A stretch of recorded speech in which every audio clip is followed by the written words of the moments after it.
वो कह रहा है कि ये जो ओबीसी समाज है, जो शेड्यूल कास्ट है, जो 90% बहुजन समाज है, इसके हाथ में सत्ता सौंप दोगे तो ये काम खराब करेगा। अबे उल्लू के पट्टे, मायावती 5 साल उत्तर प्रदेश की मुख्यमंत्री रही, 4 बार सीएम रही, अभी ओबीसी समाज का प्रधानमंत्री है नरेंद्र मोदी। नरेंद्र मोदी को गाली दे, इसको तो बीजेपी वालों को लतियाना चाहिए। हाथ में जूता ले लो लेदर का, जो चमारों ने खुद बनाया हो, मजबूत सा, ठीक है, आगरा में जो बना हो, कानपुर में जो बना हो, ठीक है, और उसको पानी में भिगो लो। और जहाँ ये मिले विवेक बिंद्रा नाम का व्यक्ति, कि इसको कम से कम बाबा साहब डॉक्टर अम्बेडकर याद आ जाएं, कम से कम मायावती याद आ जाए, कम से कम सम्राट अशोक याद आ जाएं, कम से कम ज्ञान के मामले में रैदास और बुद्ध और कबीर याद आ जाएं, कम से कम चोखा मेला याद आ जाएं, कम से कम वर्तमान समय में आज़ाद भारत में राजनीति के साइंटिस्ट कहे जाने वाले काशीराम साहब याद आ जाएं। ये जो व्यक्ति है जिसको आपने जिक्र किया कि विवेक बिंद्रा नाम का व्यक्ति है, मोटिवेशनल स्पीकर है, ये इसने इस प्रकार की स्टेटमेंट दी है। ये वो लोग हैं जो कहते हैं ना कि लातों के भूत बातों से नहीं मानते। ये मोटिवेशनल स्पीकर है, लोगों को मोटिवेट करता है, और एक इतने बड़े समाज को, मतलब लोगों को मोटिवेट कर रहा है, लेकिन इतने बड़े 90% समाज को डीमोटिवेट कर रहा है। इस बात को इसका मतलब क्या है? वो कह रहा है कि ये जो ओबीसी समाज है, जो शेड्यूल कास्ट है, जो 90% बहुजन समाज है, इसके हाथ में सत्ता सौंप दोगे तो ये काम खराब करेगा। अबे उल्लू के पट्टे, मायावती 5 साल उत्तर प्रदेश की मुख्यमंत्री रही, 4 बार सीएम रही, मांझी रहे, क्या नाम है, और बहुत सारे लोग रहे। अभी ओबीसी समाज का प्रधानमंत्री है देश के अंदर, अभी ओबीसी समाज का प्रधानमंत्री है नरेंद्र मोदी। नरेंद्र मोदी को गाली दे, इसको तो बीजेपी वालों को लतियाना चाहिए। द्रौपदी मुर्मू जी राष्ट्रपति महिला और शेड्यूल ट्राइब हैं, उससे पहले रामनाथ कोविंद रहे। तो ये हरामखोर ऐसे लोग हैं, इनको जितनी गाली दी जाए, जितना गरिया जाए, जितना जुतिया जाए, उतना कम है। ये वो लोग हैं जो मनुस्मृति को इस देश के अंदर लागू करना चाहते हैं। इनके दिमाग में मनुस्मृति है, और ऐसे लोग जहां जब और जैसे मिले, इनसे गरेवान पकड़ करके पूछिए कि ये स्टेटमेंट जो लल्लन टॉप पर बैठ करके तैने दी थी, इसका मतलब क्या है। और अब मुझे तो अभी पता चला, मैं तो पढ़ रहा था इसके बारे में, अभी पहले इसकी शादी हुई थी, और अभी इसका घरवाली से भी कुछ लपड़ा झपड़ा चल रहा है। तो ये तो नारी विरोधी भी है, ये नारी विरोधी। हाँ, दिसंबर में शादी हुई थी, और 4 दिन बाद जुत्रम पुत्रम होने लगी। तो ये नारी विरोधी हैं, ये दलित विरोधी हैं, ये ओबीसी विरोधी हैं, ये क्या नाम है, गरीब विरोधी हैं, ये पिछड़ा विरोधी हैं। ये सिर्फ एक मानसिकता के लोग हैं, 3% लोग विचारधारा के पोषक हैं, और इनकी ये खा खा के इनकी चर्बी चढ़ गई है ना। इस देश का बहुजन समाज जब जागेगा तो ये आगे होंगे जूता ये भी है। और बिंद्रा साहब इतिहास में जानते हैं क्या? और भाई साहब इतिहास तो जानते हैं, लेकिन ये क्या करते हैं, चेक करते हैं। इनको पता नहीं है कि डॉक्टर अम्बेडकर कौन है।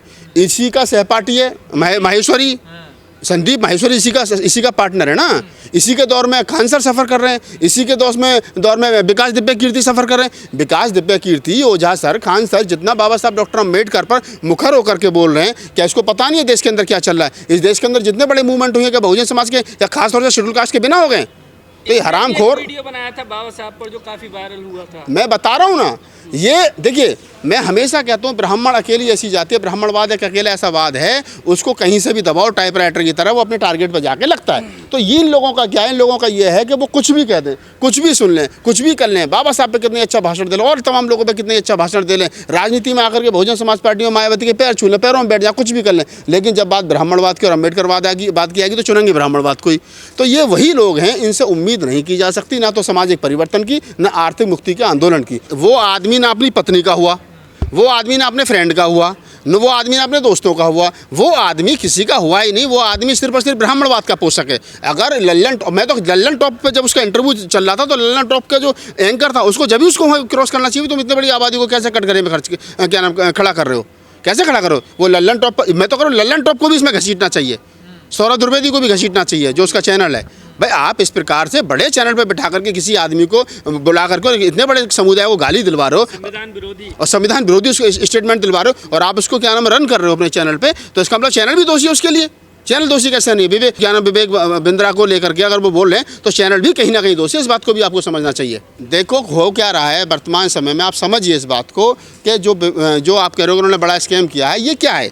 ये सरकार के मनमाफिक सरकार के को खुश करने के लिए इस प्रकार की स्टेटमेंट दी जाती है कि शायद हम उसमें से बचे रहें। अब मुकदमे हो रहे हैं बहुत सारे, उस पर क्या नाम है, घरवाले ने मुकदमा कर रखा है, दोस्तों ने मुकदमा कर रखा है, स्कैम का भी चल रहा है, अब उससे बचना भी है। तो इस प्रकार की स्टेटमेंट देके हो सकता है ऐसा बच ले।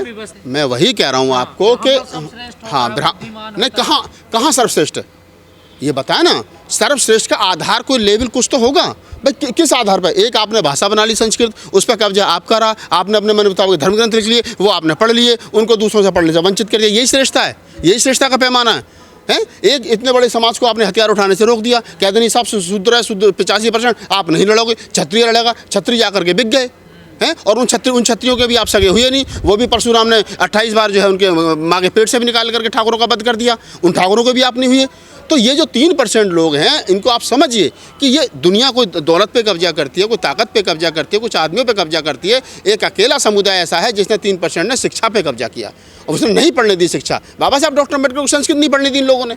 तो ये बड़े मनुवादी और पाखंडी लोग हैं, इनको जितना हड़काया जाए, जितना गरिया जाए उतना कम है। और विवेक बिंद्रा के बारे में तो मैं कहूँगा मेरे बदन में आग लग रही है। विवेक बिंद्रा के पिताजी ने माफी मांग ली है ट्विटर पे आके और कहा है किसी बाबा के बहकावे में आ गया था मेरा बेटा। तो स्टेटमेंट विवेक बिंद्रा के पिताजी ने दी थी या बिंद्रा ने दी थी? अगर कत्ल बेटा कर दे और बाप ये कहे कि मैं माफ़ी मांग रहा हूँ तो कानून माफ़ कर देगा उसको? नालायक है मेरा बेटा। हाँ तो नालायक तो है, ये तो हम भी कह रहे हैं।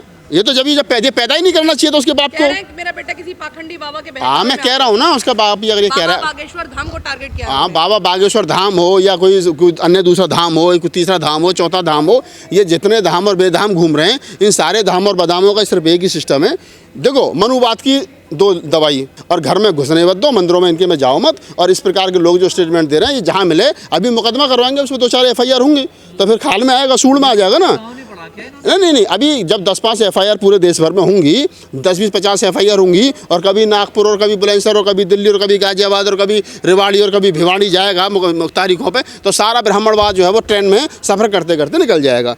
चमारों से लड़ाई और OBC से लड़ाई महंगी पड़ेगी। और जब ऐसा हुआ है, हमेशा मनुवाद को हारना पड़ा है, हमेशा संविधानवाद और ब्राह्मणवाद हारा और हमेशा संविधानवाद और अम्बेडकरवाद जीता है। सर अगर आप उनकी प्राइवेट लाइफ के हिसाब से देखें तो उनको वैसे ही जस्टिस मिल चुका है। लाइक उनको जॉब ऑफ़र हो चुकी थी, बट द थिंग इज़ उन्होंने उस चीज़ को अपोज करके ये कहा कि नहीं, मुझे पर्सनल लेवल पे इंटरेस्ट नहीं चाहिए, मुझे नहीं चाहिए जॉब।